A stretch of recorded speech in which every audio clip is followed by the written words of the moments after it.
Yes, I have. I've been saying on my channel publicly for quite some time that it is my personal, not very humble opinion that the consumption of large amounts of liver in your diet is a bad idea for a number of reasons. And I've been challenged on that many, many times by my fine supporters, many of whom are quite militant and who are saying, what are you talking about? What do you mean liver eating is bad? What on earth? And I thought to myself, well, why not go to the horse's mouth? Garrett, that's you. You're the horse. No, I'm the horse. Okay. You're the horse. Look, welcome, Dr. Garrett Smith, the Thank you for having nutrition detective. No, it's an absolute pleasure. Thank you for putting aside your date for the afternoon to come and talk to us. I mean, goodness me, that's important. I know. That's a whole nother story. Yeah, for real. So let's get started.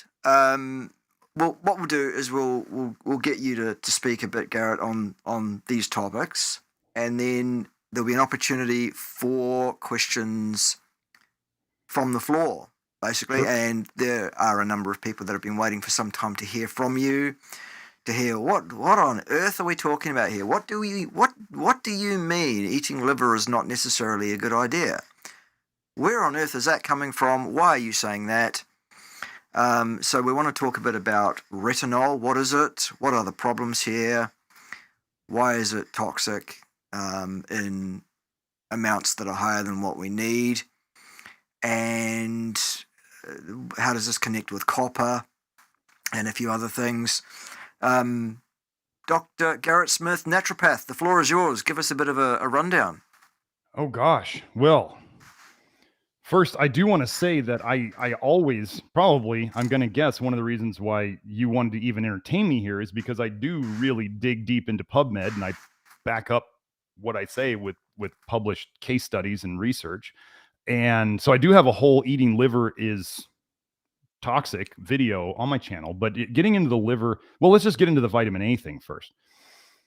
The debate about whether vitamin A is toxic it's not really a scientific debate.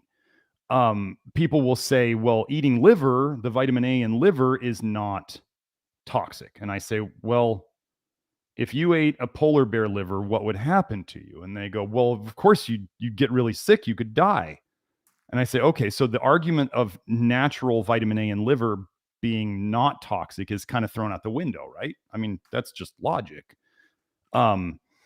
Then we get into the arguments that people love to do is they say, well, natural vitamin A is somehow different than synthetic vitamin A. And there was a giant multiple animal study. Why am I forgetting the guy's name right now? But back in, I think it was the 50s, where he took rabbits and he took mice, and he was a Swedish guy, I believe. And he gave them similar doses, the same doses, as far as he could tell, the same doses of vitamin A from natural sources like cod liver oils and other stuff like that. And he gave them synthetic forms of the same, like retinol palmitate from cod liver oil, retinol palmitate from synthetic stuff. And what he saw was when the same form was given in the same doses, he saw exactly the same toxicity. So we kind of start to crush the whole natural versus synthetic argument. We start to crush the whole, is vitamin A from liver toxic? It is. And then, I got into it because I got into Grant Genereux's work. His website is Genereux, GGENEREUX.blog. It's a weird website, weird address, but it's good. And he wrote 3 free ebooks. So anybody who's watching this, this is the man who got me into this whole thing. He's an engineer, which I always really appreciate, is when somebody comes from a non-medical, non-nutrition background. And then they start looking at it from a new angle. What he did was he had horrible eczema. He had chronic kidney disease. He was heading for dialysis, and he was completely jaundiced, like head to toe. And he goes to his doctor, and his doctor's kind of like saying, go home and, get your affairs in order, basically. And you're going to be on dialysis soon if you try to stay alive. Well, so he went and looked up the top 10 foods that triggered eczema. And he thought, well, what can I find in common with these 10 foods? And what he found was 9 out of 10 of them had vitamin A in it. So he, just being science minded, said, well, why don't I take all the vitamin A foods out of my diet? And he did. Eczema went away, jaundice went away, and he is the only person who his kidney doctors have ever seen to fully recover from chronic kidney disease. So we got to say, maybe there's something to it. And so I started reading his work. I got about halfway through his first book, and I said, I kind of sat back in my chair because I was giving people vitamin A at the time, and I was starting to notice in my longer term clients, there was some little things popping up over time, like, oh, I'm getting a little more tired, noticing a little more hair fall. What's going on? And I was going, me being, I'm always going, okay, there's something wrong in what I'm doing. What am I missing? And I got about halfway through Grant's first ebook, and I sat back in my chair and I went, holy shit. Like, this changes everything. I was giving people up to 30,000 units of retinol palmitate a day. And probably because the other things I was doing, like countering it with zinc and some of the other things I was doing and making sure people ate enough protein and things of that nature, it wasn't causing as much damage as quickly. But it was definitely over the long term. These were like my 2 or 3 or 4 year clients, because people, when they come to me, if they get what I'm doing, they tend to stick around. So there was that. Then we got into, as I got deeper into it, I got into liver and, the high vitamin A foods. Obviously, the high vitamin A foods, we got egg yolks, we got dairy, we got liver, we got, the Eat a Rainbow folks, the red, yellow, orange vegetables and fruits. Those are and dark green. Those are the big ones. And so I got into taking it out of people's diets. I became a full-on, I took it out of my diet. I started to feel better, started taking it out of clients' diets. They started to feel better. Grant later came on with a vitamin A test, a blood test that was a serum retinol test that was below the lab's ability to measure. They actually called him because they said, oh my gosh, you're like in really big health trouble. Your vitamin A is like nothing. And he was like, thank you. Because he made his own diet. I actually realized over time that the diet he had created for himself, so he came at it from just that experimental, total, he's just going to do it. He made a diet that was basically beef or bison, black beans, and brown or white rice. That was the diet he came up with as a super low vitamin A diet. And as I have gone through all this, it is, you cannot eat, first of all, for people who think that because I say vitamin A is, I don't eat any, I would, if I could eat no vitamin A, I would. But researchers have been saying since decades in the past that you can't have a zero vitamin A diet, not even with meat. You can't, even a meat diet, an all muscle meat diet is not a zero vitamin A diet. And I tell people you can't, because people in today's world, they get into the more is better, right? Or if something's bad for you, you should eat zero of it. And I'm kind of like, don't do that. There is no such thing as a zero copper diet. There is no such thing as a zero vitamin A diet. So I tell people, like, we're just trying to get it down. I tell them it's like money, right? If you make more money than you spend, you're going to accumulate money, right? Well, if you take in less of these toxic things than you excrete, then you make progress and your health comes back. That's all we have to do. Obviously, the bigger the gap you can get, the faster you could potentially get better. But I started doing it on myself. I started feeling better. I've personally had, since I have been avoiding all of these foods. Oh, and one of the last things I was eating before I got into the vitamin A thing, one of the last diet phases, I remember there was a phase where I was doing the Agenus von der Planet's like primal diet, where there was the raw milk and the raw eggs and the raw honey and the raw beef or lamb and and he and raw liver. I remember at one point I thought, if I'm gonna eat, especially with the raw liver, I was making raw liver. I couldn't handle it by itself, so I made raw liver and blueberry smoothies. This little hole. And I thought, after a while of doing it, I was like, if this is so amazing for me, why do I not feel amazing? And I thought, well, if I don't feel amazing, I should quit it. And I quit it, and I felt better over the next couple weeks. And when I look back on that, I go, oh, now I get it. Like I've realized now how I've poisoned myself with vitamin A in so many different ways. There was the old, the sweet potato paleo phase. There was the frozen spinach in every dish I could put it in. Um, I took astaxanthin for a while because a couple of studies that were completely funded by the supplement companies said that it would help your testosterone and help, other masculine type functions. And it helped for about a week or two. And then all this shit started to hit the fan, and everything went opposite of what they said it should help. And that's when I looked deeper into it, and I found that all the studies were funded by the companies, all the good studies. And the other studies coming out from universities that did not show a good sign. Astaxanthin is what makes salmon pinkish and what makes flamingos pink. So when I got into Grant stuff and I looked back at my history, I started to put together that, like, in my efforts to be healthy, of what I thought was healthy, I had potentially been poisoning myself with this plant biowarfare molecule. I mean, we have to remember, like, we're talking to a carnivore audience here, right? So plants don't move, so they have to make biochemical warfare. That's what they do. But we've got people saying that, oh, vitamin A is okay. But there's all these other anti-nutrients and toxins in plants. Oh, but vitamin A is definitely necessary. I mean, and then so for the liver eaters, there is no such thing as vitamin A in animals without carotenoids from plants. Like, animals don't make vitamin A in their liver. Cows eat grass and they turn the carotenoids in the grass, in the provitamin A carotenoids, into retinol, which they then store in their liver. So somebody has to eat the plants for the vitamin A to exist. And carotenoids, in the research, a paper 2013, it's called Carotenoids. They specifically state that carotenoids are not an essential nutrient. And the question I always wonder is, or I ask, is how do we turn a non-essential plant compound into somehow an essential nutrient once it's been processed through the liver?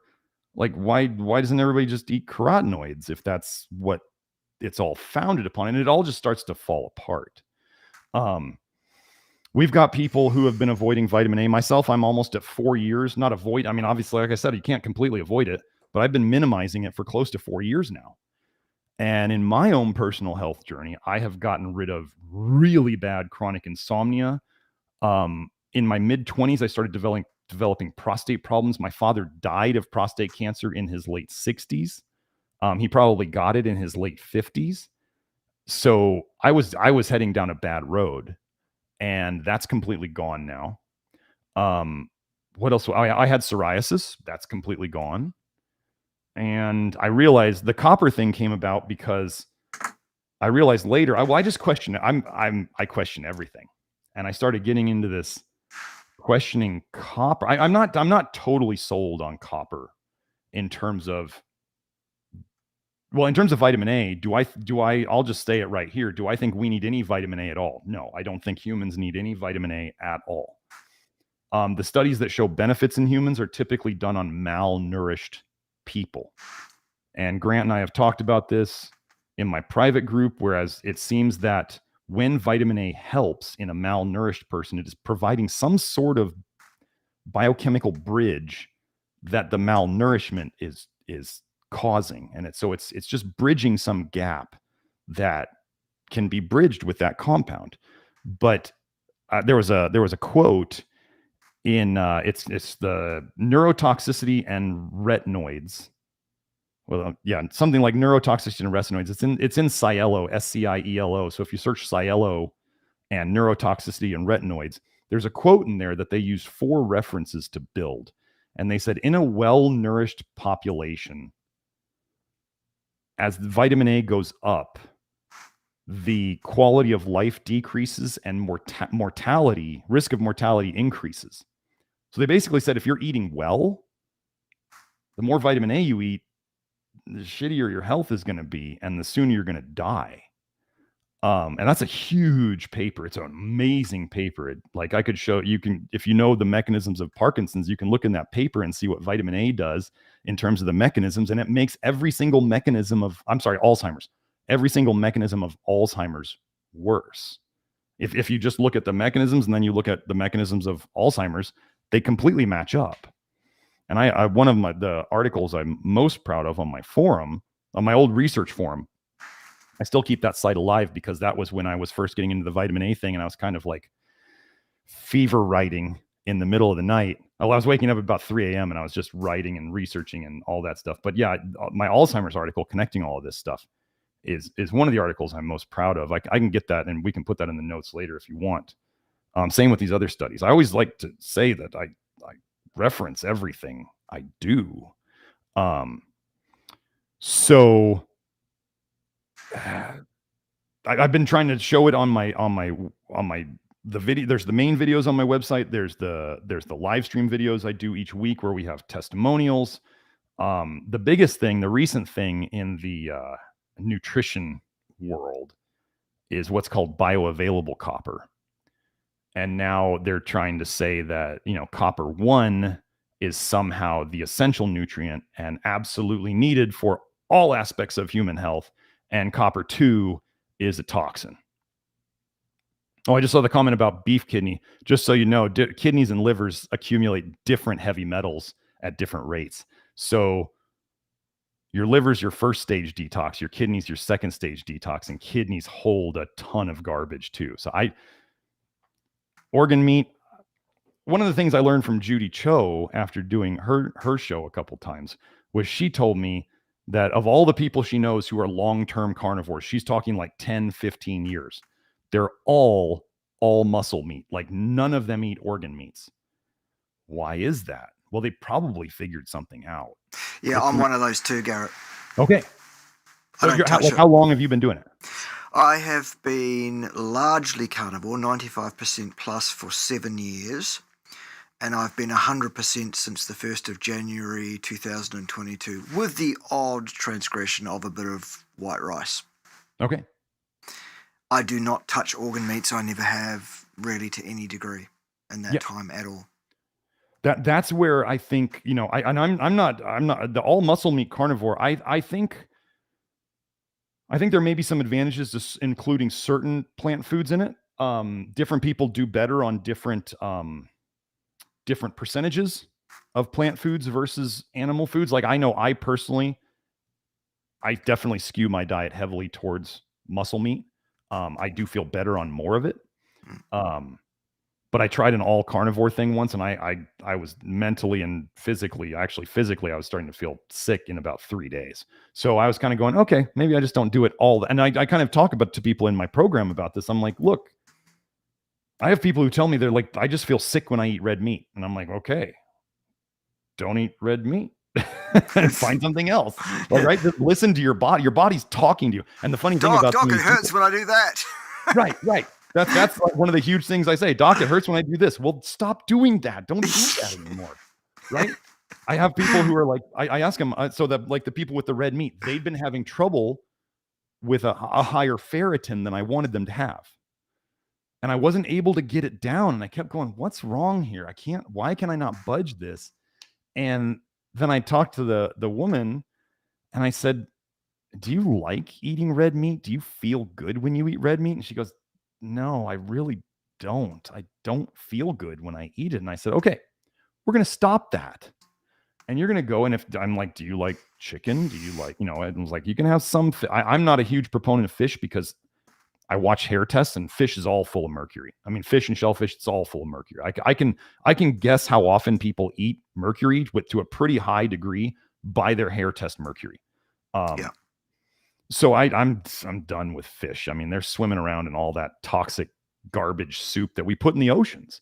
So anyway, but yeah, so I just told her like, okay, go to more chicken, and she's doing better. So, so over time, but yeah, I really highly suggest that people go on my YouTube and watch the video about eating liver, because there's case studies there of a child dying because his mother kept feeding him chicken liver pate. There's kids and adults going to the hospital from eating one meal of fish liver. There's a paper where they're trying to figure out what causes this idiopathic intracranial hypertension, right? So high blood pressure in the head causing headaches, which is a classic vitamin A toxicity symptom. And one of the things they found in this paper was they found a really high percentage of people who ate a lot of liver, and they particularly found a lot of obese women in this pattern. They were eating, some of these people were eating pounds of liver a week. So just, you really want to go look at that video and then go and watch the cod liver oil video I did.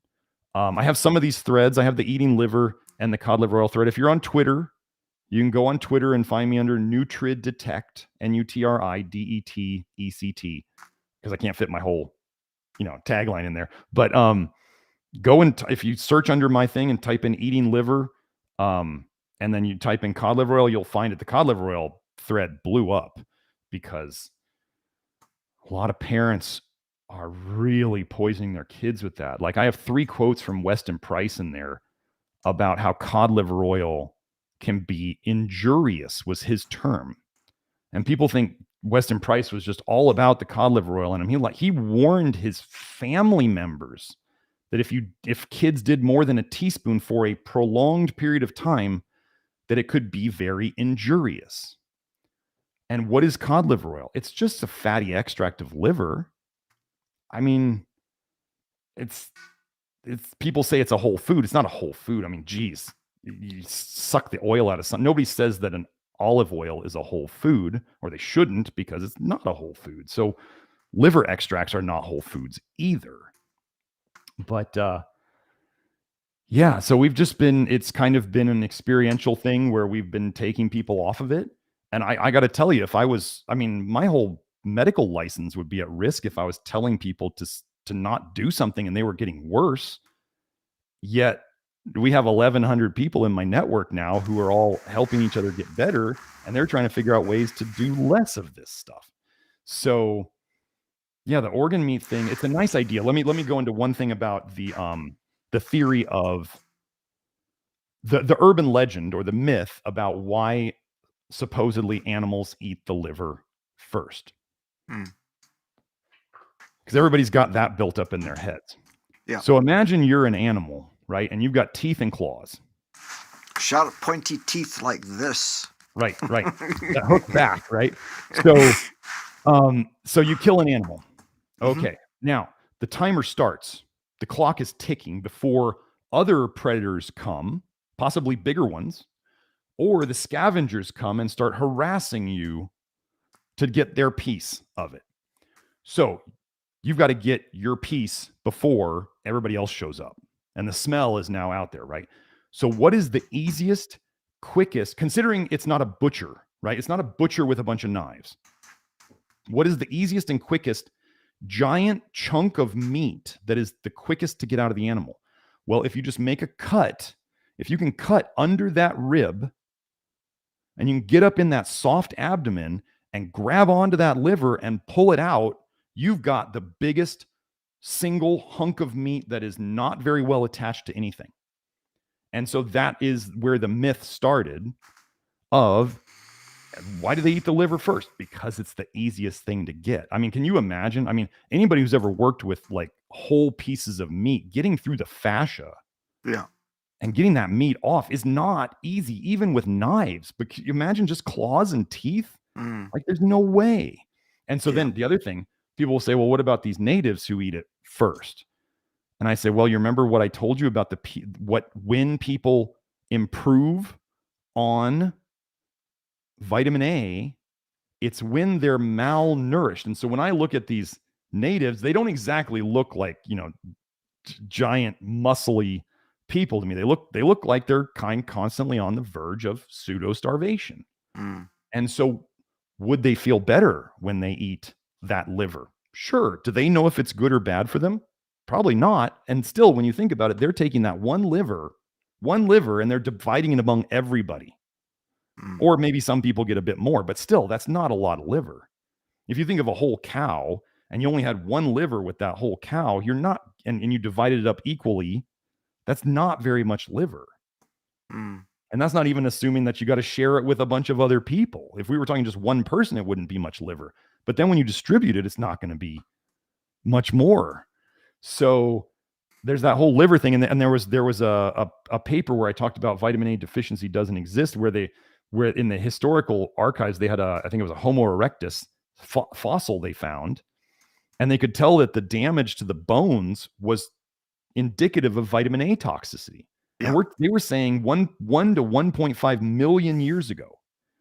And what they theorized was going on was they were eating carnivore liver. Carnivores concentrate all the vitamin A that those herbivores stored up.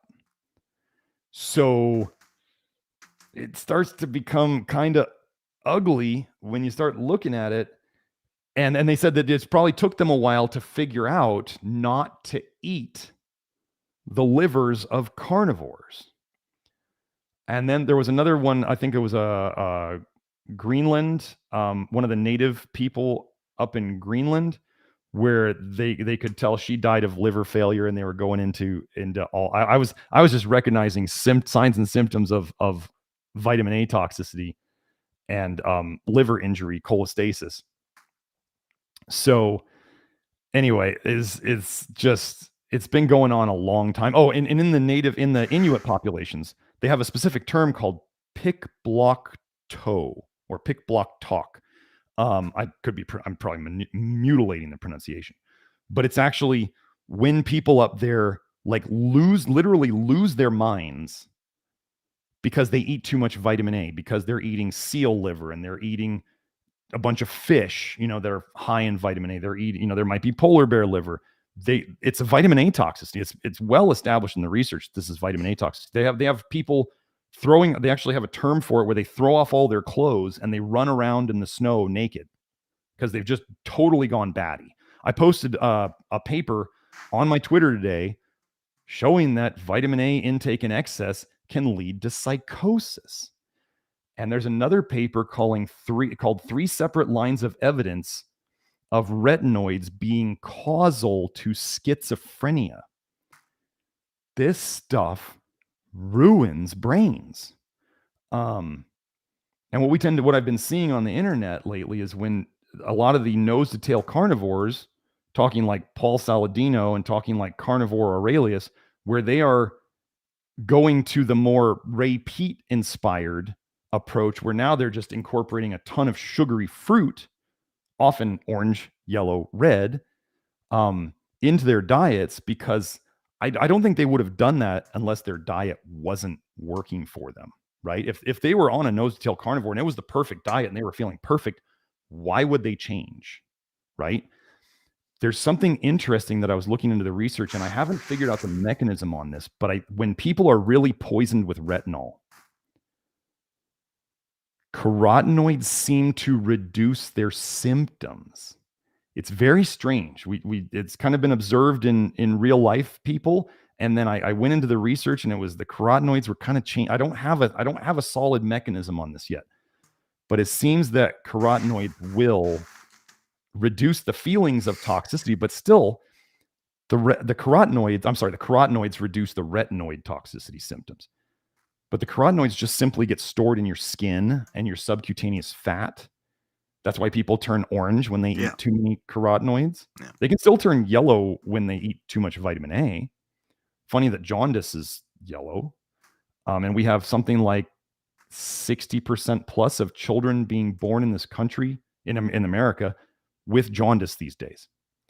And then there was a paper that came out 2018, I think, showing that of the 21 cadavers that they were able to get for the study, that they were able to do a liver biopsy on, that 33% of the cadavers out of the 27, so it was only 9 cadavers out of 27, but they were gold standard diagnosable vitamin A toxicity. And this is all in the videos on my channel. And I have all the titles of the studies in case the link doesn't work. So you can go and look these up yourself. It's really bad. And another thing for the folks here who might be like, well, if I stop eating it, I don't feel good. And I'm going, well, that's normal with poison, right? If you have an alcoholic and they're really bad alcoholic, if they quit drinking, they could die, right? If they just all of a sudden stop, they could actually kill themselves. And you have other people who quit cigarettes. Do they feel good when they quit cigarettes? No, they don't feel good when they quit cigarettes. So it's normal when people quit something that's really poisoning them to often feel withdrawals at the start. That's a mark of a drug and a poison. Tolerance and withdrawal. Those are the two marks of drug-like poison. So there was other research. I presented this on my research forum about how people, they had 9 people, and they had both. That's Saladino starting to look like a wild-eyed chimpanzee. Oh my gosh! In some of the pictures on his website, you can see the sanpaku. Do you know what that is? It's like a macrobiotic. It's typically came from macrobiotic, but where you can see the whites of the eyes above or below the eye, and it's kind of generally regarded as like somebody going crazy. You can see it in his screenshots. It's happening. And he supposedly reduced his liver intake. It doesn't just go away. It's not. And he's eating a bunch of fruit now, high vitamin A fruit. So it's not like he's not putting vitamin A in. He's just changed the source. He's probably still doing tons of egg yolks. You can switch the drug. That doesn't, somebody can switch from caffeine to amphetamines or cocaine. It doesn't mean all they did was they switched stimulants. It doesn't mean that anything changed. They're still poisoning themselves. So, but yeah, that comment was good. That's somebody asked the other day on one of the comments on his YouTube videos. They asked him if he was starting to get xanthelasma, which is the cholesterol deposits around the eye. Yeah. And when you start really looking into cholesterol, like vitamin A is built into LDL. So we start going, well, why does Saladino have like triglycerides off the charts? And why is he getting cholesterol deposits under here? What is the cholesterol trying to do? Is it trying to store some of the toxicity? Is it like a mobile storage in a way? This is what we're trying to figure out, because obviously the modern paradigm of medicine is complete garbage. So we're having to try to piece together what is actually going on from the research that seems to be truthful. It's just awful. And then one of the things I just want to add on this while we're going over this, for those of you who do not know, who are going to defend vitamin A to the death and eating liver, you need to know that Bill Gates, his favorite vitamin of all is vitamin A. There is no doubt about this. He has funded the development of a genetically modified, he did the golden rice.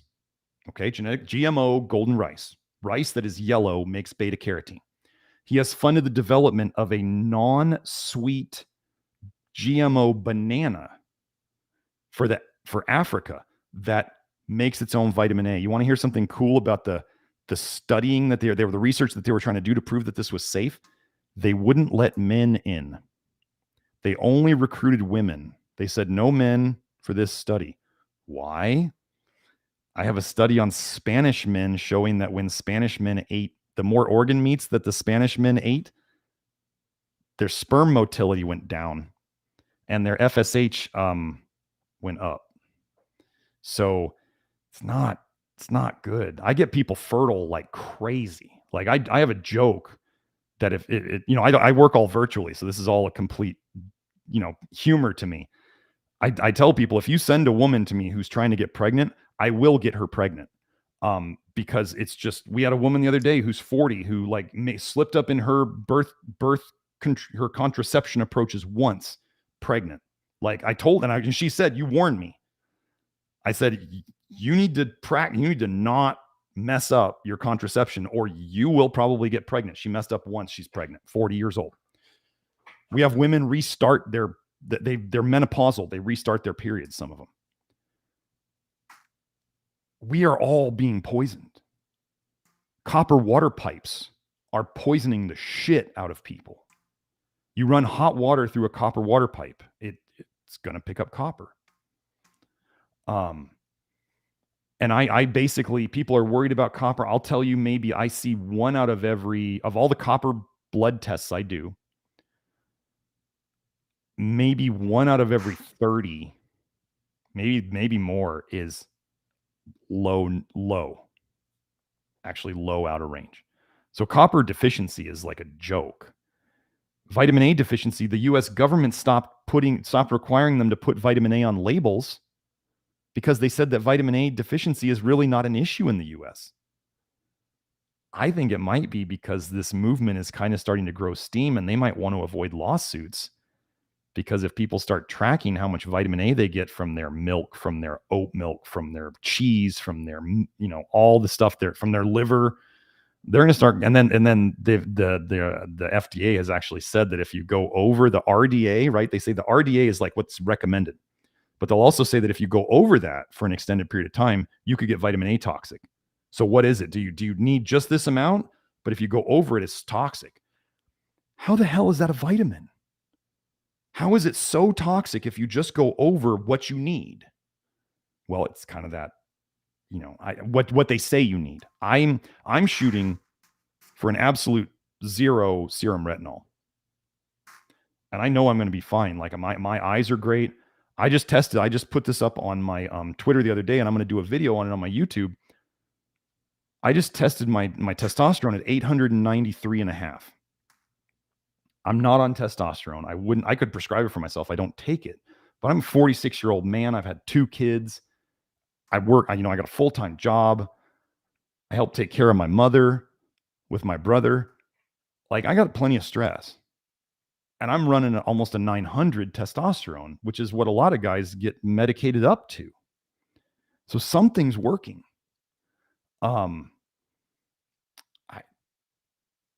I don't know, man. I just covered a lot of topics there. Yeah. Do you have anything? Do you want to direct it anyway? Do you want me to take some questions? Yeah, look, what I think we can do is take questions from the group. There have been a number of questions that have come through already, and I've kind of sort of been saying, hey guys, just hold your questions until after initial comments. I think questions are a good way to guide the discussion forward in terms of what people want to hear about. Sure. I have some comments, and then I guess a question. My comment is around this whole idea about carnivores eating the liver first, and I think that's very interesting, because I think that very, very much differs by species as well. I'll give you an example. I have a cat. Doesn't live with me anymore because she's on the other side of the world now and she lives with my ex-wife, but that's for another day. Yes. This cat is one of the most incredible huntresses you would come across. She is able to hunt down and get herself small rodents like you would not believe. And she brings them home and she plays with them for about half an hour before she actually kills them. I've sat there and watched her tormenting these poor bastard animals until the point where she finally puts them out of their misery and kills them, and she's ready to eat them. She surgically, literally, gets a claw, and she will cut these animals open. She will hook the liver out and leave it on the floor and swallow the rest of the animal, and she will not eat the liver. She will not touch it. She knows something. Somebody else on my Facebook said that their cat does this exact same thing. Will not touch the liver. Right. Why are children especially so anti-liver? Like, why do people have to develop a taste for liver? Nobody eats liver the first time and is like, They go, oh God, this is good for me. Yeah, and yummy. Then they keep forcing it down. Now this is a very interesting topic that I learned from Alan Carr, who's kind of an expert in addiction medicine.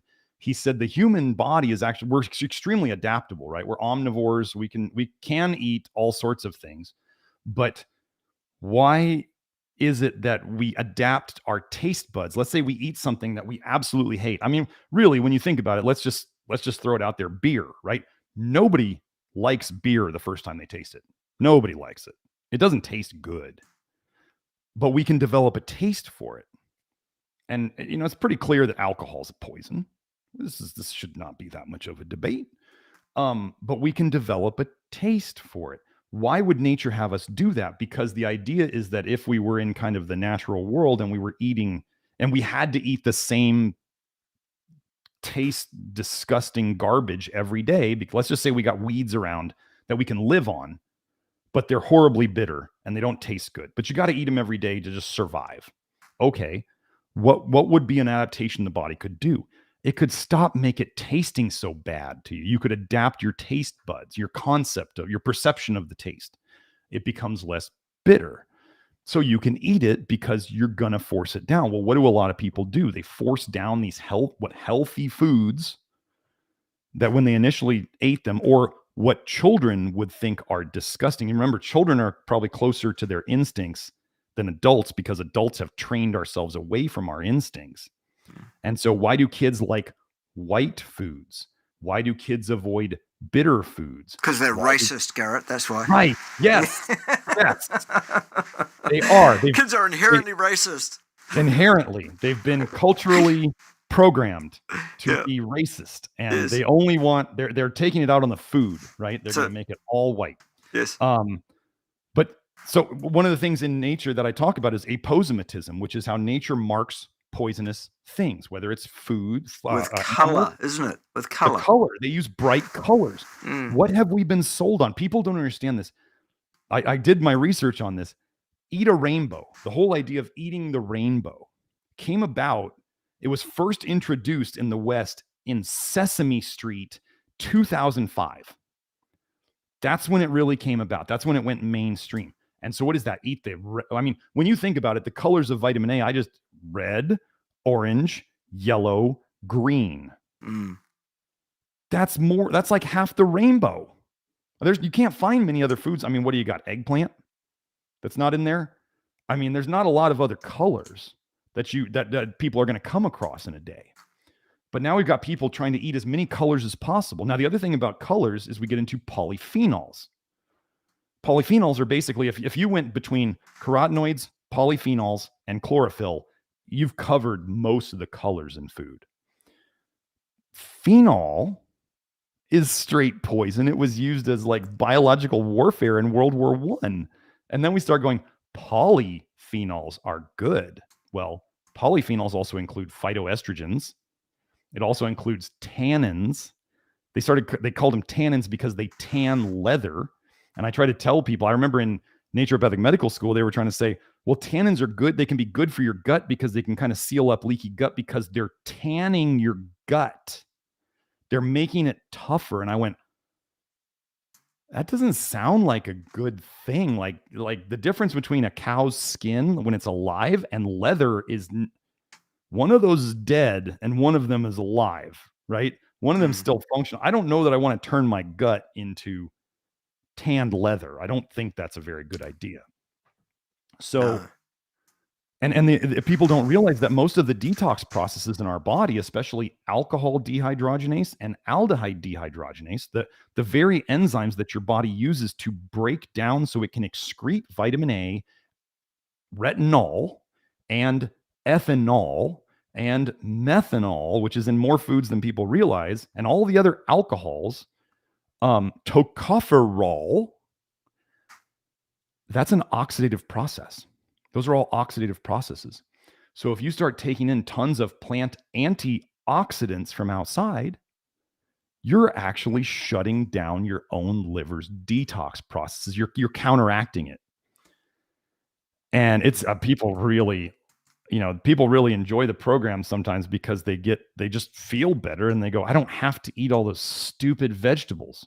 I eat some vegetables nowadays, but not much. And I have a very short list of ones that I eat.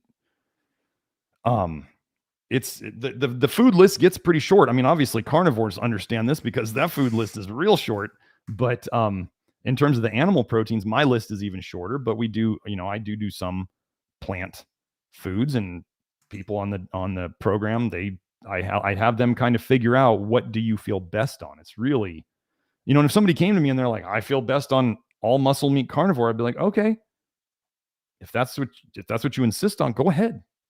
If you get 6 months in, a year in, and it's not working as well as you had hoped, come and talk to me. We can start figuring out what might be working. I have people who are like doing mostly carnivore and they start introducing some oats and they feel better on that. One of the things that I find really helpful to get, so vitamin A, your body just so you know, I have the research, when people eat vitamin A, and remember, natural and synthetic are the same, you actually release less bile. Okay. And I have the research now showing that fatty livers are full of vitamin A. And if you've ever seen pictures of fatty liver on the internet, have you seen the pictures of fatty liver? Do you know what color it is? Yeah. It starts turning yellow. Yeah. What a weird color, right? But the old studies in fatty liver would say, well, there's not very much vitamin A in the liver. They would actually think there might be a deficiency of vitamin A in the liver. And then this recent study, I think it was 2020, came out, and they're like, oh yeah, when we finally figured out the right way to analyze the liver, there's a shit ton of vitamin A in fatty liver. And it was like, oh, so you mean all of that science in the past was just garbage? Let's just discard that, because now we know that there's a ton of vitamin A in fatty liver, and the appearance of fatty liver would make sense. It's yellow. Well, if you were eating a poison that was causing you to release less or to make less bile, I don't know if it's make less bile or just release less bile in specifics on that one, but where's that bile that's getting made? If you're not releasing it, where's it going to go? Where's it going to be stored? It's probably going to be stored in the liver. What are people trying to eat more of? Fat soluble vitamins? Where would we store fat soluble vitamins in a liver? In the fatty tissue. If we don't have enough of it, what does the body do? It's going to make more. I have a whole video on my channel about the connections between vitamin A and obesity, where they showed that as people's blood vitamin A went up, their BMI went up, their waist measurements went up, their testosterone went down, their estrogen went up. It's freaking awful. You look at those studies and you just go, wow, that's a really, and then I have one in men and I have one in women. It was like Egyptian men and South Korean women. And it's just brutal. There's other papers in there. So yeah, I want to get to questions. I could keep talking. Yeah. But an hour for me is not much time. No, it's one of those things. I've got a question for you, and then we'll get to Pim's question, and then we'll move on from other questions from there. My question is around the exact mechanism of toxicity. How is retinol problematic? What happens? What is the biochemistry underpinning this? Can you shine some kind of light on that for us? Actually, I don't get into, I'm kind of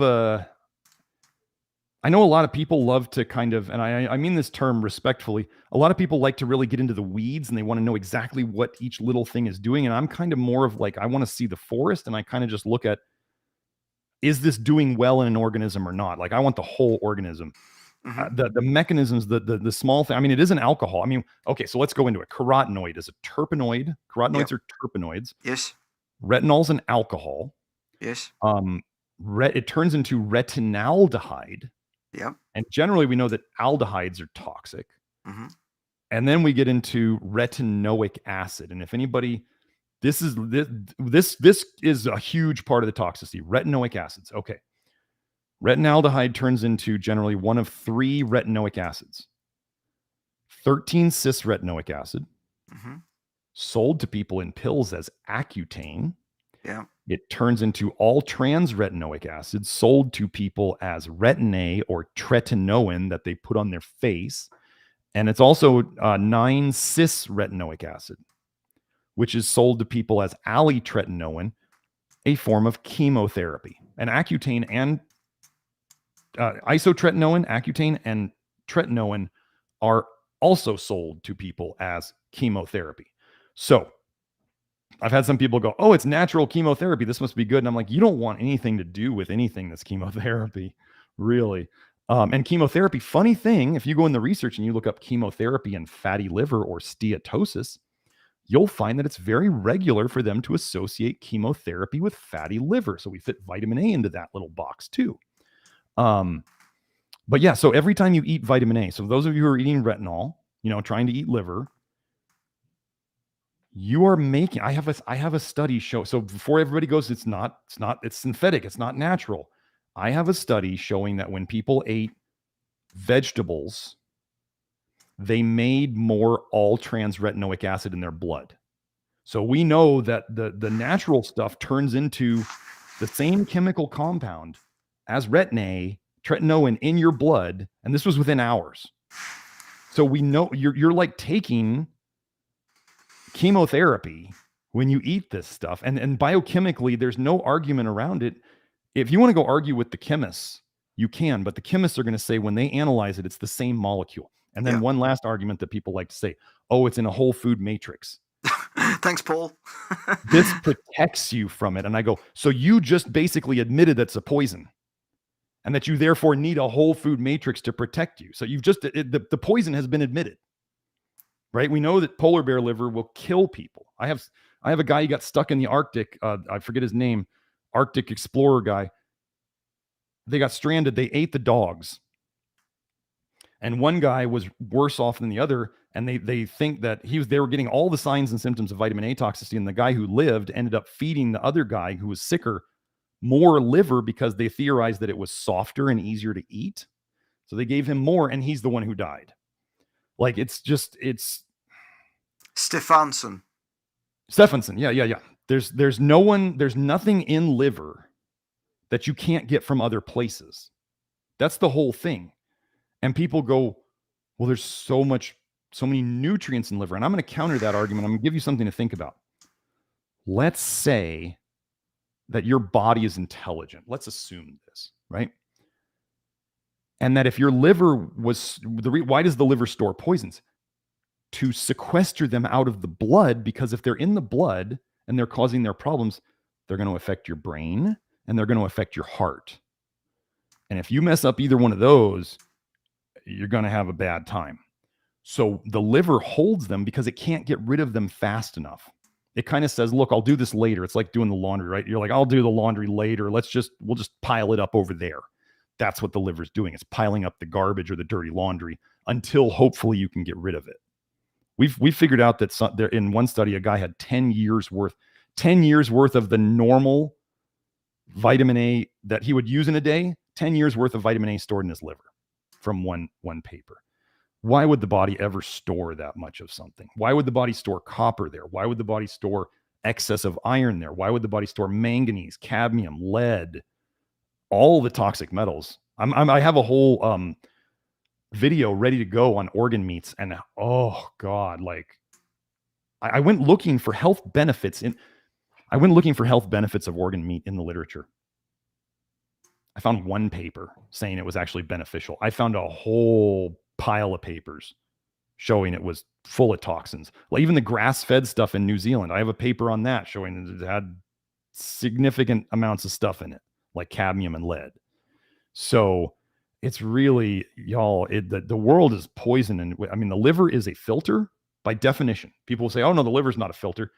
A filter pulls stuff out of something, like, right? A filter pulls, you have a water filter, it pulls stuff out of your water. Yeah. The liver does that by definition. It pulls stuff out of the blood. Okay. Then I also call it the sewage treatment plant because it does the biotransformation. It changes things into other things. One concept a lot of people don't know about is what's intoxication. They know about detoxification, but they don't know about intoxification, which is where the body, as it's putting things through the detox process, these things actually become more toxic. The biggest example people usually can catch on to really quick is ethanol is not actually what kills people or what gives you a hangover. It's acetaldehyde that it turns into that causes all the nasty symptoms, like later in that night or the next day as the hangover. So retinol, retinaldehyde, and then retinoic acid. And then you get into the chemotherapy, right? So it's getting worse as it goes. That's a huge part of it. We try to manage that. We try to get everything moving so there's not bottlenecks, because if you start bottlenecking aldehydes, you start bottlenecking acid, the retinoic acids, we see it. And then we have to figure out how to slow things down because the body really wants to get rid of this shit.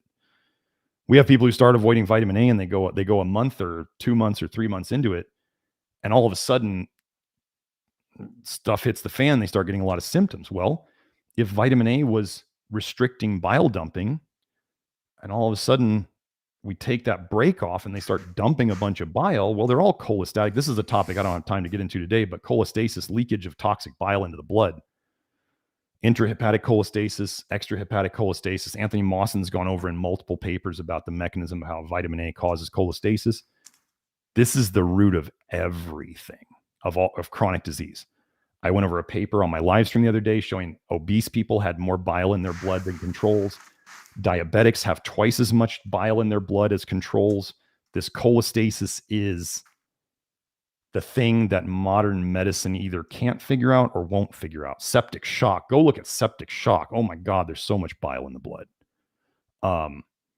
That's just a straight up like burst pipe, basically. But yeah, so that's the exact mechanism of how these molecules. I mean, if somebody said, how does alcohol cause the damage? I would say, I don't know. If somebody said, how does retinol cause the damage? I'd say, I don't know. What they just watch for is that as the levels go up, they start seeing the symptoms. There was a study on kids in Africa. It was about mango season. If you look up mango season and hypervitaminosis A, you'll find it. Where they were doing a tracer to track vitamin A, and what they found was that at the point in the mango season where, I mean, these are African kids, so by the time you can actually see them turning orange, they got the orange palms, they got the orange feet, they got the orange eyes. They said they could basically absolutely diagnose them with vitamin A toxicity. And this was from, they were giving these kids like supplemental vitamin A. They were eating mangoes. They were doing, I mean, what are they doing here? They're fortifying things with vitamin A. South America, they're fortifying sugar.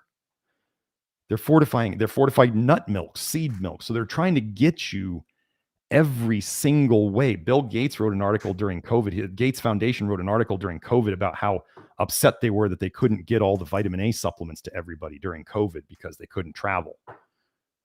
If you want Bill Gates' favorite vitamin, I mean, go ahead, keep eating liver. He probably knows what he's doing. So if you can trust Bill, I mean, go ahead. I'm not going to. They give vitamin A with vaccines. So if you have strong feelings about one of those, you might want to get strong feelings about the other one. So what's next? Should PIM eat less eggs than 5? If somebody, in the context of, everything's context, right? It's like I talked about that balance of like in intake and output, or like the money coming in the bank and the money going out the bank. 5 eggs by itself a day, it depends on your history with medications, with what other things that may have caused liver injury. It's really like, are you getting better or are you getting worse? That's really where the rubber hits the road. And if maybe somebody's like, well, I just got on this diet 6 months ago and I still seem to be doing well, but a year into it, they're doing the same thing and they're getting worse, then we start going, maybe you hit the threshold and things are going downhill. Like every drug feels good. Everybody who starts drinking coffee feels great for how long, right? It helps them, give them energy. And eventually it all falls apart and they start becoming more tired. This is the nature of poisons. This is the nature of pharma, right? They give you something that seems to help at the start, but long-term it's going to destroy you. We're just recognizing poisons and other things. Now, I do absolutely agree that meat by itself is like when we're talking red meat, poultry, that kind of stuff, meat by itself is the least toxic food. I absolutely agree with that. I think there are some uses for some of the other plant foods in there. That's all. If somebody said they were only going to eat one thing for the rest of their life, I'd say, okay, you should probably go with beef. Right. Yep. But yeah, five eggs in a day. I can't really answer like a specific one of the things I tell people is if you want to eat eggs and you want to reduce your vitamin A at the same time, simply take out some of the yolks, as many of the yolks as you're willing to, and then you're still eating eggs and you're reducing the vitamin A. The funny thing is the composition of egg yolks in terms of the actual compounds in it is really, really, really similar to fatty liver components. So, you can take that for what it's worth. Fair enough. Okay. Well, knowing Pim as I do, I can tell you, Garrett, that you can't tell her shit about anything anyway. So that's for another day. All right. So there are comments in the background variously. There is some positive stuff. There is some more challenging stuff as well, as we expected there would be today. It was my mission to ask you about specific mechanisms. I think you've covered your views on that quite well. Well, that's fucking typical, isn't it? That's just everyone's with Pim. My word, just typical, God, I don't know. On that question, fructose and other sugars, there's 3 things in the research that, in terms of macros, that cause non-alcoholic fatty liver disease, or whatever you want to call it, steatosis, steatohepatitis. 3 main macros in the research that you can find that they use on animals to cause fatty liver: low protein, high fructose, high fat. Okay. That's how they induce fatty liver in study animals. So some of the things on my diet is I'm not a low fat proponent, but I tell people, like, minimize your added fats, right? Because those are getting into, more processed things.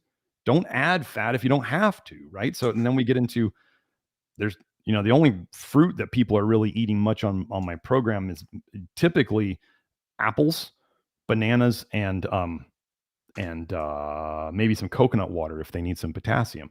But there's not much fructose on the diet at all. Grant's diet, when I was reverse engineering it, he had no fructose really in his diet. I mean, we're beans and rice and meat.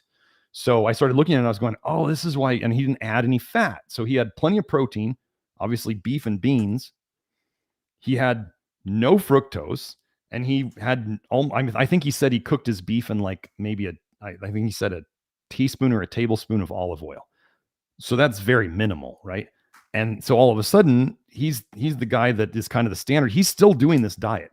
He is over 7 years in of basically doing this repetitive diet, like for 2 or 3 meals a day, 7 years. His goal is to go 10 years of an extremely low vitamin A diet so that he can, in his mind, prove without a shadow of a doubt that vitamin A is not an essential nutrient.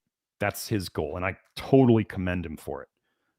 We've become good buddies, and he seems to only be getting healthier. I seem to only be getting healthier. I antagonize, copper. I don't necessarily avoid copper in food. I just antagonize the hell out of it with like zinc and molybdenum and lactoferrin. And I just antagonize the hell out of copper. And everybody, all these new bioavailable copper people and copper. Not to mention the liver eaters. You annoy those guys too. Liver eaters, yeah. Copper is so wonderful. And I'm like, yeah. But the other thing about the nutrients in the liver, where people say there's so many nutrients in the liver, and I go, well, okay, so if the nutrients were somehow, if they were good, if we assume they were good, because my ship has sailed on a lot of the vitamins too. I just don't talk about them much in public yet because I haven't got enough of it on it. But if the vitamins were protective against poisons and your liver was storing poisons, if your liver stored the most poisons and you needed antidotes for those poisons or things to counter those poisons, where would you find the highest amounts of those antidotes? Probably in the same place, right? So that's when people go, well, wouldn't it be really good to eat lots of nutrients? And I go, no, it's more important to not eat the poison, right? You can have a gallon of water, a huge bottle of water. And if you add 1 drop of shit to that water, do you want to drink that water? No, this is shitty water now. So, but you have all that water, right? That's the argument with the liver, right? There's all these nutrients. And I'm like, but there's all these poisons.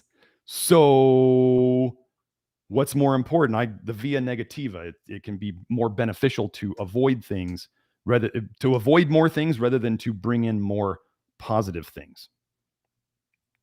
So, and cool. I absolutely get into the things that, there can be temporary effects. People can get away with all sorts of things potentially for years. And then this is the hardest part about vitamin A. This is why I didn't catch on to vitamin A. The slow poisons are the hardest to catch because people go, well, I've been taking this I've been eating this way for 5 years and I seem to be fine. And all of a sudden, then, like the endurance runner or whatever, who then they're like, I've been doing this for 20 years. And all of a sudden they got cancer. And then you go, well, maybe things weren't going so well inside. Or somebody, let's say, doing carnivore, like the nose to tail. I've been doing this for 5 years. I don't have any problem. And then they go into their doctor and their liver enzymes have like skyrocketed. And their doctor's like, you got fatty liver. And they're like, how the hell did this happen? And I'm going, I know exactly how. Bodybuilders are the greatest example of this. Their livers are shit, but they're huge and they've got low body fat. So like anybody who's trying to go by just an external appearance, look at bodybuilders. COVID started coming around and bodybuilders they're popping off dead left and right. I won't get into the COVID and the liver thing, but go and look up cholestasis and COVID. And that's what's getting people. Whether you believe in the virus or not, that's a whole different story. I've fixed long COVID in people all the time because we're just dealing with the bile leakage. So, yeah. So okay. I don't want to run this too long. I know I didn't get to many questions, but that's kind of the nature of me. All right. Fair enough. All right. So let's be clear, and let's kind of let me try and encapsulate some of the tenure of some of the commentary in the background that I've been sort of scanning through. Garrett, are you saying we should avoid vitamin A? Is that what you are saying? Yes. Okay. If you want to be healthier long term, I would reduce or minimize it. You cannot avoid it completely. That's the mistake that people make. Yeah. I want to tell you the mistake that some people made at the start of this whole journey, and people are still going to make it every day. I have a saying on my network and on my live stream, which is, this is not a game. Like this whole thing, people are going to maybe go and research and go, oh, I'm going to do this to detox it and do this. And I'm going to be like, yeah, I tried that 2 years ago. That's a stupid idea. And you're going to mess yourself up with that. So don't do that. Like there's actually people, there's a research out there that shows that when you drink alcohol, it kicks vitamin A out of your liver. And I made a big mistake at one point of thinking I was going to kind of like do alcohol medicinally to move this vitamin A out. I think I probably lost about a year of progress because I was doing it. I was doing like basically like a supplement of alcohol to try to move this out. All it does is this is my theory on it. The liver has a priority. Ethanol and acetaldehyde can kill you very quickly. Retinol and retinaldehyde are slow poisons. So being that our body is intelligent, our liver is intelligent, it says the alcohol is the higher priority poison. So if we can move some of this vitamin A out and get rid of the ethanol so we don't die, that's a better choice. But then all that retinol that's in the blood is just going to come back to the liver once that alcohol cycled through. Bet people don't know that you can actually store alcohol in your liver for about 24 hours. There's ethyl fatty acid esters, and you can store alcohol in your liver, but your liver does its best to get that shit out of there as quick as it can. Okay. So anyway, yeah. All right. So there is a level of retinol required by the human mechanism. It's minimal, or there's not. As far as I know, there is none. None at all, you're saying? We have that. Okay, so on Grant's form, Grant has gotten his serum retinol down to a level below the detection limits of the lab. Yeah. There are two other people, a gentleman with his son and another person. There's I think it's a single guy and then a father with his son. The son and the other gentleman had type 1 diabetes, right? Full autoimmune, full on insulin injection. Mm-hmm. I know the older gentleman, the single gentleman, he got his I think he's single. I think he got his vitamin A down below detection limits. He's off insulin completely. And the child also is now off insulin completely. So we're getting, and let me throw in one other thing. So we now have the diabetes connection. We have Grant's chronic kidney disease, and a client of mine, who was very, very diligent in doing what I told her. She took her stage 4 cirrhosis to stage 2 within 6 months. Tested everything. So she was willing to go in and get a liver biopsy. She's like, she didn't do it the second time. She did it the first time, but she got ultrasounds, and her hepatologist said it must be a fluke. This must be a fluke because he'd never seen it before. So we're doing shit that doctors have not seen. So am I fully on with this? We've got guys getting healthier and living just fine with basically the effect of zero retinol in their blood. Do I think this is a nutrient? Do I think we need any of it? No, absolutely not. That's my stance. Yes. Okay.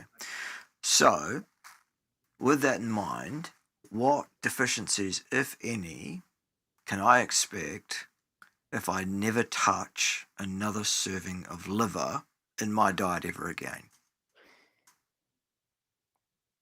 I mean, I probably haven't eaten. I mean, I don't understand the nutrient question in terms of like what nutrient is exclusive to liver.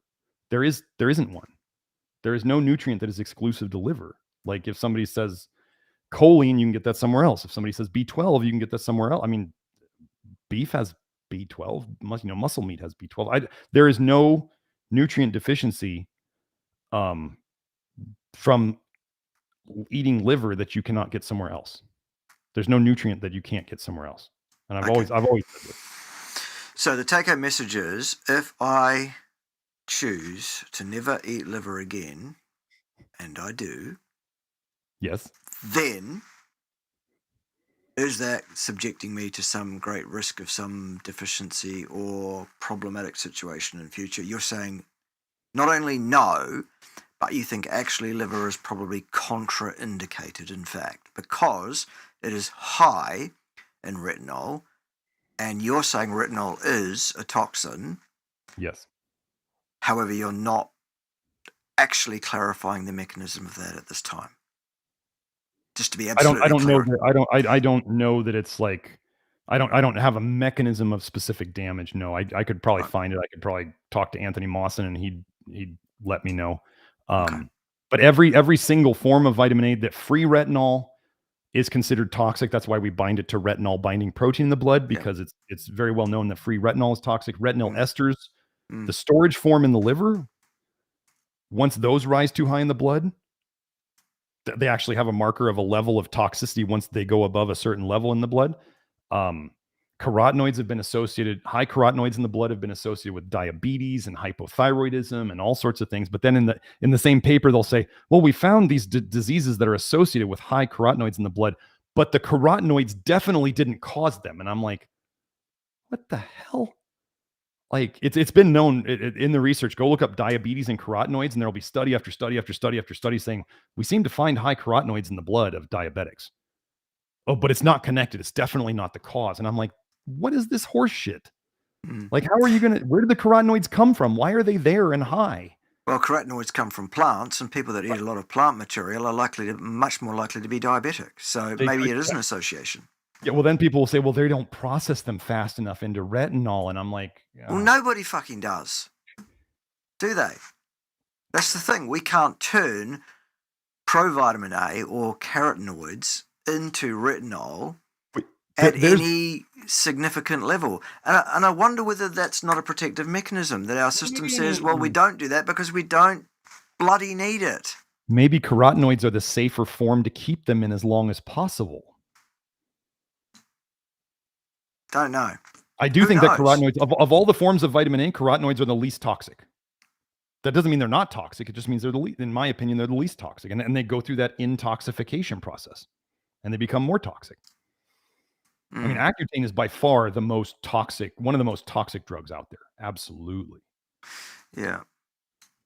So comment here from Jared, who says, not convinced that vitamin A is never an issue. In other words, he's quite happy to suggest, sure, it can be, but not sure about avoiding it completely. That's not really what we're saying here. It's not what I'm saying anyway. I'm saying, okay, if there is a need for vitamin A, Garrett's saying there isn't. I'm saying I don't know.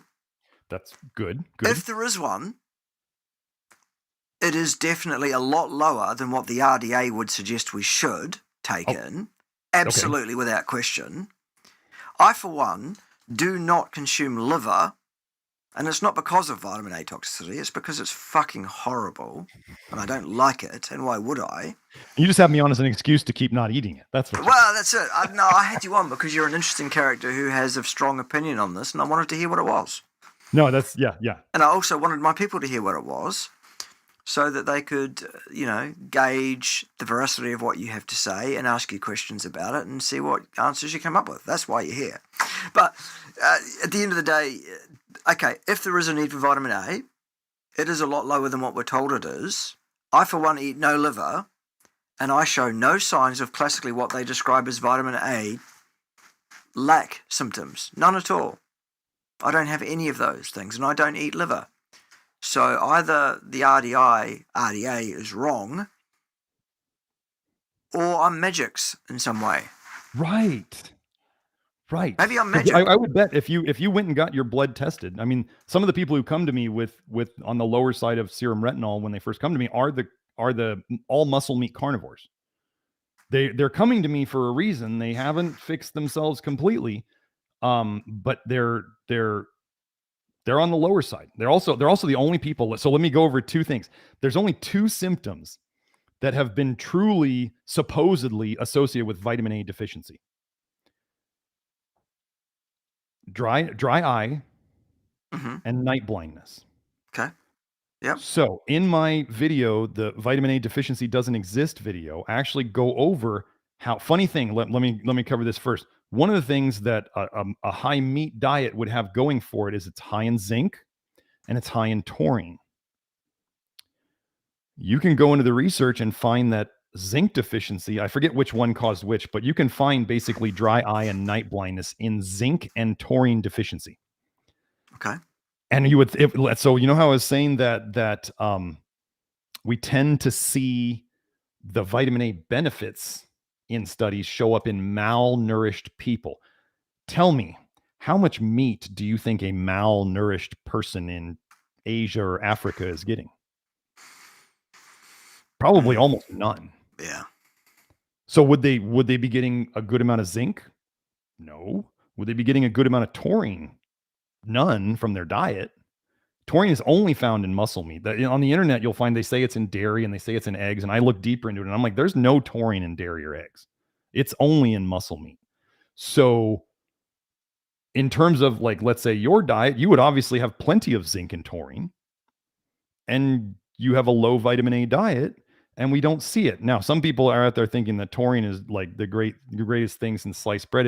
It's good. You don't want to have a deficiency in it, but I have plenty of people. One of the things taurine will do in the clients that I watch is it'll stir up copper, and some people really bad. It'll kick copper out of the liver really strongly, and then we got to deal with it because now it's been let free of its cage, kind of thing.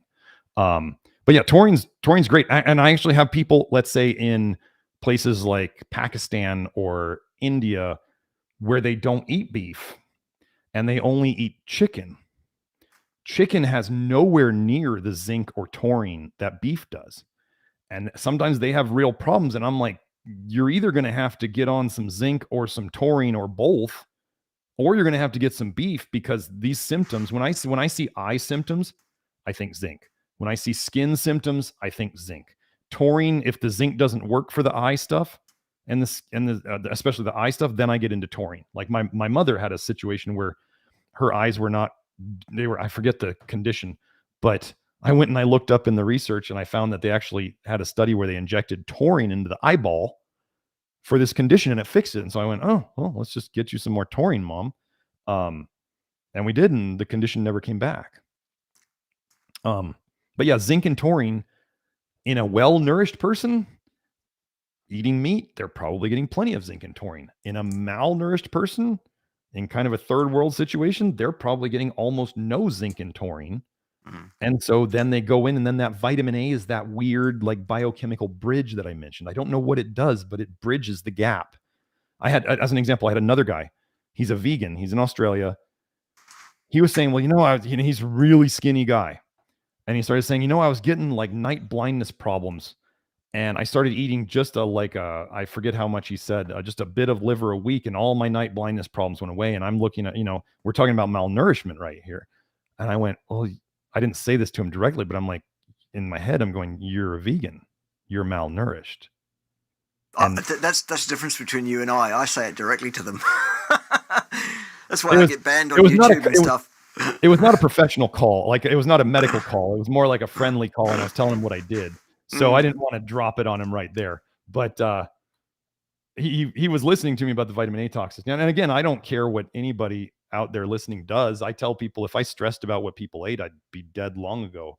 I look at this as this is a slow burn type of poisoning.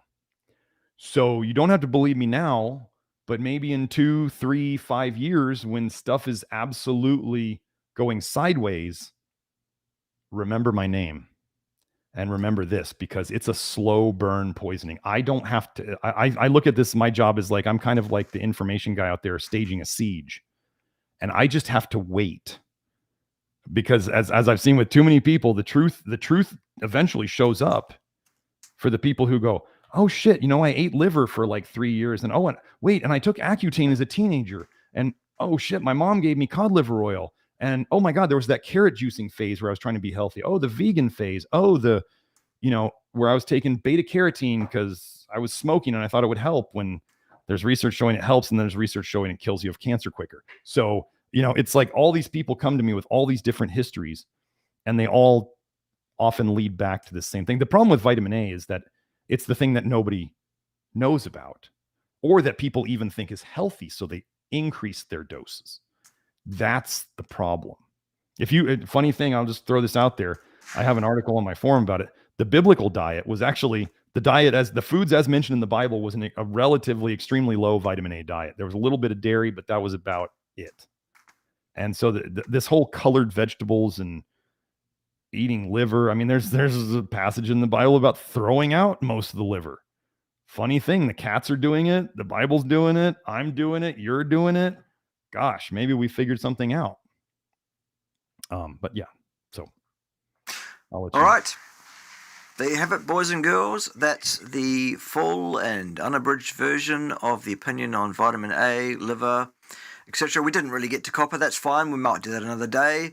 Okay. But Dr. Garrett Smith, I want to thank you very much for your time this afternoon, my time, this evening, your time. Appreciate it very much.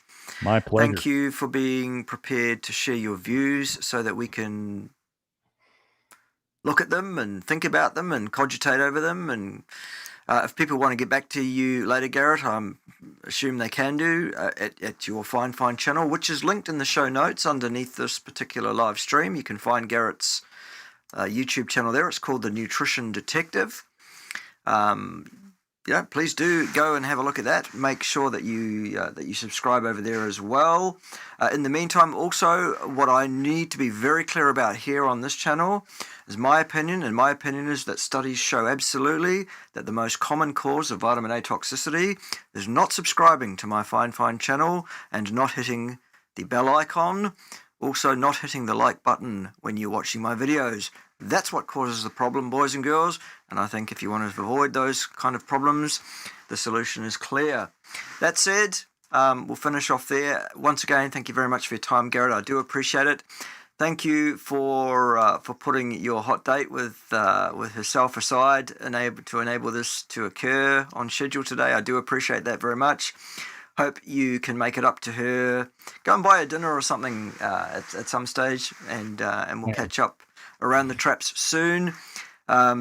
Yes, that's it. And also do continue to support your favorite YouTube creators here on the YouTube platform and elsewhere. Like, when I say elsewhere, I mean places like Odyssey. If people want to see my entire back catalogue of my more classic material, where I'm basically telling people about how I will meet up with them next Tuesday sometime, and things like that, you can do that over there, because free speech is still a thing at Odyssey. And it's a great place to be. They've done a lot of work on their servers. They've put a lot of investment in. Buffering is now not the issue it was on Odyssey. You can actually, click on a video and watch it. It'll buffer up front for a minute or so, and then it will play the whole thing without interruptions and bufferings through the middle. Much, much better. Odyssey, the library system, a great place to be. There is an invite to the library system, which is winding its way across the ticker tape at the bottom of the screen as I speak. And you should copy and paste that into the browser of your choice. And that will take you directly to my fine offerings from the past, where I'm saying all sorts of things to people about their appearance, which apparently is cyberbullying, and their state of health apparently, which is also apparently harassment, and mentioning the fact that they're wrong about things which apparently is threatening behaviour and as such against the YouTube terms and conditions. And quite rightly, I've been banned on my main channel for speaking the truth about such things. Anyway, that's how it is. The main channel will be up again soon. It'll be within a week or so, I would expect. I just need to go through the process of appealing some of these ridiculous penalties that have been imposed upon me for saying things that are absolutely scientifically verifiable facts. There you go. There it is. Once again, thank you, Dr. Garrett Smith. Do appreciate it. Join me again on another occasion and we can talk about something like copper maybe. Sure. And perhaps get to some more questions. I know it's the first time around on your ride on the crazy train, so that's fine. And I'll deal with some of the other questions. I'm quite sure next Sunday in my weekly live Q&A session where people will say, Garrett Smith said such and such and you didn't correct him. What do you think? See you Sunday for that, or Saturday night for most of you. All right, ciao for now. Great. Appreciate it. Thanks for having me. All right.